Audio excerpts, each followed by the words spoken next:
जय हिंद दोस्तों, स्वागत है आप सबका शार्प स्टेपर कम्युनिटी में। डिस्कस कर रहे थे हम जेनेटिक इंजीनियरिंग और रिलेटेड डिसीजेस, वो हमने कंप्लीट कर लिया है। Now we are on the last step of this Ghatna Chakra, that is the miscellaneous portion. इसमें अराउंड 180 क्वेश्चंस हैं, so we will be discussing in multiple videos इसको। और इसके बाद हमारा ये जो घटना चक्र है साइंस का, वो हम कंप्लीट कर लेंगे। ठीक है, so another milestone for us, 5 complete हो जाएंगे। फिर हम पॉलिटी भी डिस्कस कर रहे हैं, वो भी कंप्लीट होने ही वाली है, बट ये सब पहले कंप्लीट हो जाएगा प्रोबेबली। और जैसे ही कंप्लीट होगा, I will try to start with the R O Hindi, alright, the PYQs of Hindi.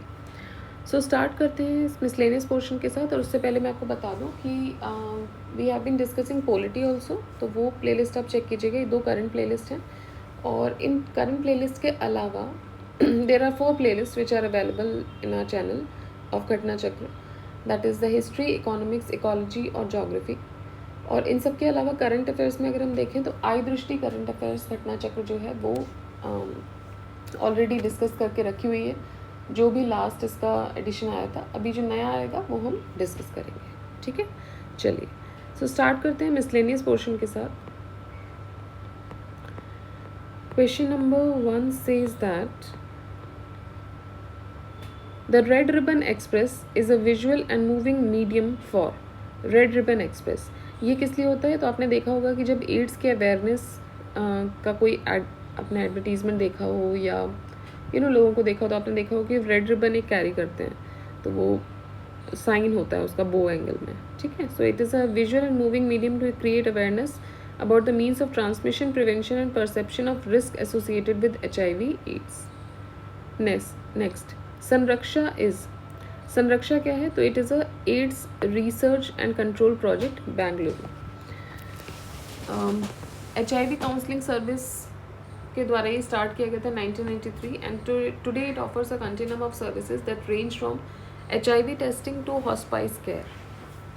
Next, आवाहन the Indian segment of bill and Melinda Gates is engaged in the prevention of.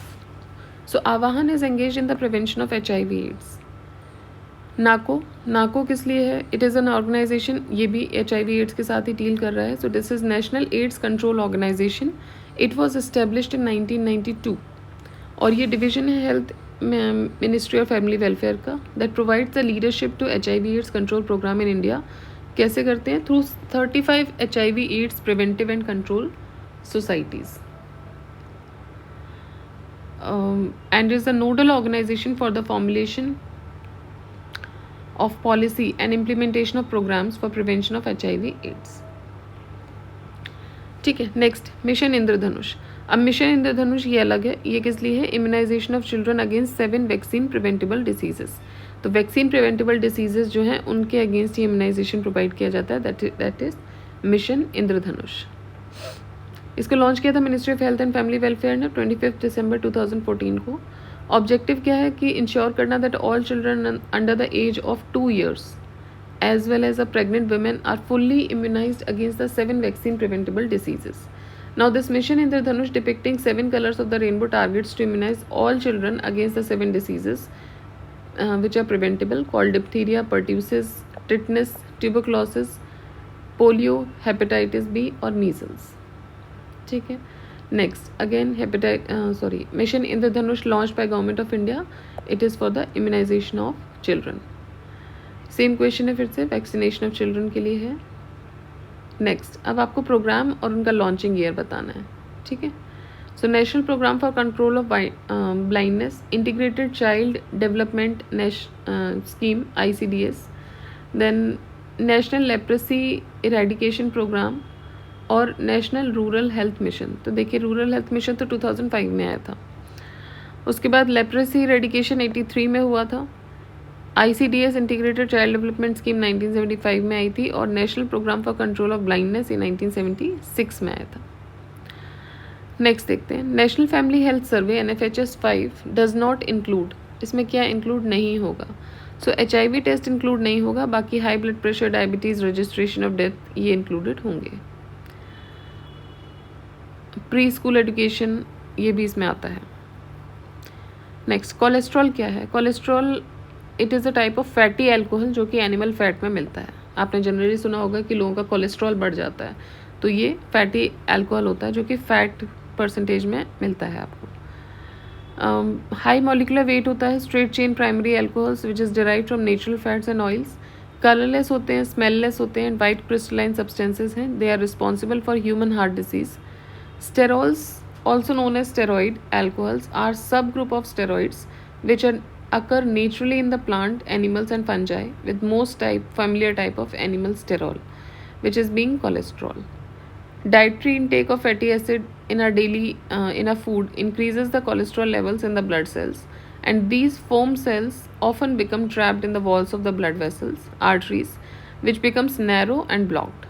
So इससे क्या होता है, आर्थरोस्क्लेरोटिक plaque formation होने लगता है, और जब भी हम देखते हैं कि जो ब्लड वेसल्स हैं वो कॉन्ट्रैक्ट होने लगती हैं, वो उनके बीच में कोलेस्ट्रॉल जमा होने लगता है, तो ब्लड फ्लो में दिक्कत आती है।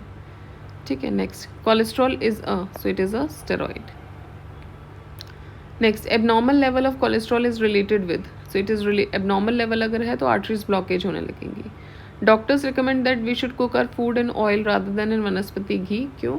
क्योंकि ऑयल में अनसेचुरेटेड फैट्स होते हैं।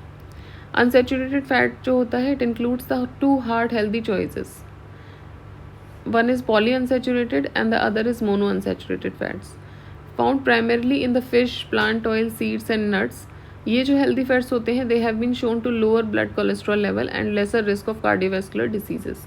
Now, even though these fats are better than saturated and trans fat, they still have fats and intake should be moderate. तो ऐसा नहीं है कि इनमें मतलब सेचुरेटेड फैट है तो आप कितना भी ले सकते हैं, सॉरी अनसेचुरेटेड फैट है तो आप कितना भी ले सकते हैं। अनसेचुरेटेड फैट्स हैं वो ठीक है, this is a kind of healthy fat, but fat तो है, so it should also be taken in a moderate amount. तो तेल जितना कम यूटिलाइज करना है उतना ही कम कीजिए, ज़्यादा भरने की ज़रूरत नहीं होती, अदरवाइज आप डायरेक्टली फैट का इंटेक कर रहे हो। ठीक है, next trans fat is generally consider to be bad for human health because it lowers the level of trans fat जो होते हैं वो HDL का लेवल लोअर कर देते हैं। HDL cholesterol it is the well behaved good cholesterol, ये friendly scavenger है, cruises the blood stream and it does not remove and it does as it does it removes harmful bad cholesterol from where it does not belong. So high HDL जो है level reduces the risk for heart diseases but low level increases the risk. Now trans fat generally क्या है, it is considered to be bad for human health because it lowers the level of HDL cholesterol. Next, which vegetable oil is suitable for heart patients? So it is sunflower oil, soybean. Sunflower oil जो होता है it is produced from oil type sunflower seeds and this oil is light in taste and appearance and provides more vitamin E than other vegetable oil. इसमें mono unsaturated और poly unsaturated fats होते हैं with low saturated fat level. So US surgeon journal reported eating less fat is the most important change you can make to decrease your risk of heart diseases. Next, which of the following is the common adulterant of mustard oil seed? So it is poppy seeds. Common adulterant of mustard oil seed जो है वो Poppy seeds है, उसमें मिला दिए जाते हैं. So Argemone mexicana is the species of poppy family Papaveraceae found in the Mexico and now widely naturalised in many parts of the world. So the seeds resemble the seeds of Brassica nigra that is mustard, and as a result mustard can be adulterated by argemone seeds rendering it poisonous. तो इससे poisonous भी हो जाते हैं. The last major outbreak in India was in 1998 and about 1% of adulteration of mustard oil by argemone has been less shown to cause the clinical disease. Next, iodine कहाँ से मिलता है? It is obtained from laminaria. It is a brown algae commonly called kelp. Laminaria is a type of seaweed native to Japan and it is abundantly available in the sea and also found on the land. So laminaria में iodine होता है. It has also a rich source of iron and potassium. Despite the serious safety concerns about laminaria, some people use laminaria as medicine also. Next, which of the following is substance abundantly available in the sea and administered in a certain deficiency disease? So that is iodine. Which of the following is not correctly matched? Chlorophyll magnesium, hemoglobin iron, table salt sodium, washing soda potassium. देखिए washing soda में जो main जो वो है ingredient है वो है sodium carbonate.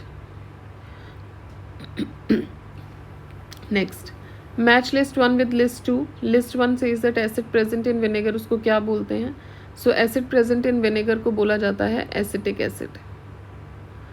Sharing of milk, जब दूध फट जाता है तो it is due to lactic acid present in it. Compound present in bone, bone में क्या प्रेजेंट होता है? तो बोन दो होता है, that is made up of calcium, so calcium phosphate. And acid present in gastric juices, that is HCl, hydrochloric acid.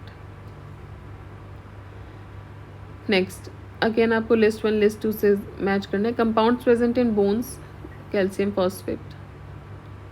Acid present in vinegar, acetic acid. Souring of milk is lactic acid. Then ripening of fruits, fruits जो पकते हैं, that is from ethylene.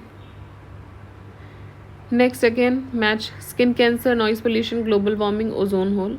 Skin cancer is due to UV rays. Noise pollution is decibel. Global warming is due to global warming is due to carbon dioxide. And ozone hole is due to chlorofluorocarbons. Next again list match करना है आपको. Lactobacillus, Rhizobium, yeast and Aspergillus. Lactobacillus is used for the preparation of curd. ठीक है, दही बनता है इससे. Rhizobium nitrogen fixation bacteria है, ये आपको लेग्यूमिनस प्लांट में मिलेगा. Yeast is for alcohol production and aspergillus is for citric acid formation. Which of the following type of micro organism is most widely used in industries? So bacteria, micro algae and fungi, तीनों ही मिलते हैं. Bacteria use होता है for the manufacturing of curd, cheese, butter and in making of different type of antibiotic medicines. Diatoms, ये algae का ही group होता है. डायटमीशियस सॉइल इसमें contains of fossilised remains of diatoms, a type of hard shell algae, and it is used in the manufacture of glass, and it is also used in sugarcane mills as bacteria filter. Now this fungus yeast have been used for thousands of years in the production of beer, wine and bread. Besides this, different types of acids like citric acid, gallic acid etc. are also obtained from the different types of fungus. Next, a group of archaebacteria is used in the production of, archaebacteria का use होता है in the production of methane. So methanogens, a group of archaebacteria, are microorganisms that produce methane as a metabolic byproduct in hypoxic conditions. ये prokaryotic होते हैं and belong to the domain of archaea. Next, an organism involved in the fermentation of toddy, उसको बोला जाता है Saccharomyces.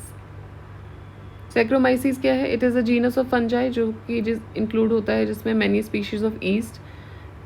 ये use होता है in the fermentation of toddy जो कि रॉ एल्कोहलिक बेवरेज है.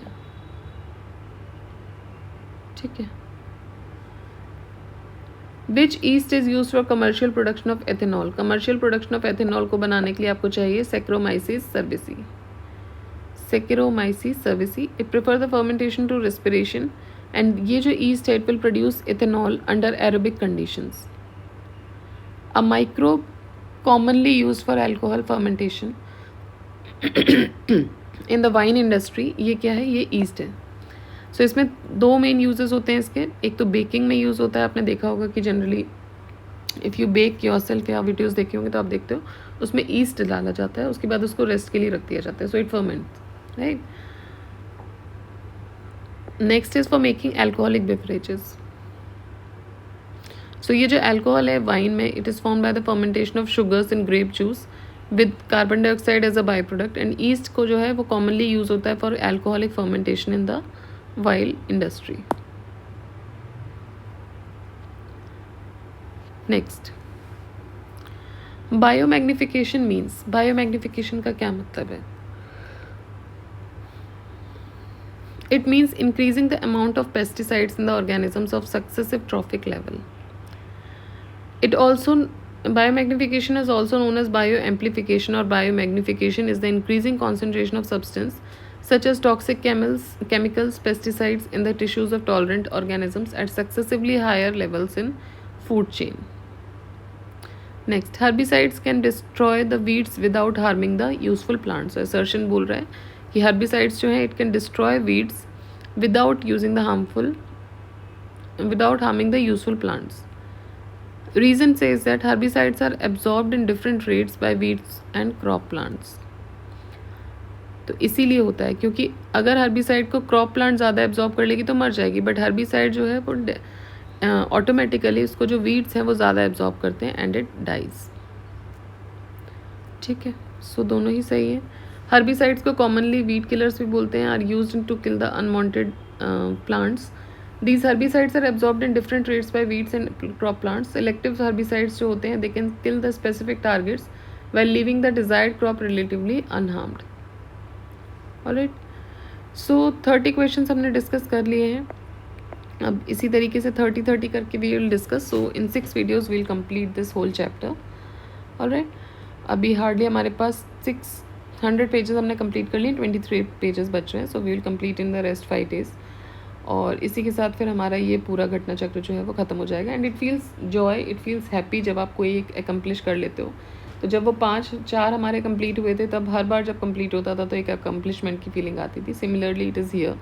सो एज सून एज पॉसिबल ये हम कंप्लीट करेंगे and then we'll start with the new one. Alright, so keep revising, keep studying, do like the video, share the video and subscribe the channel. जय हिंद.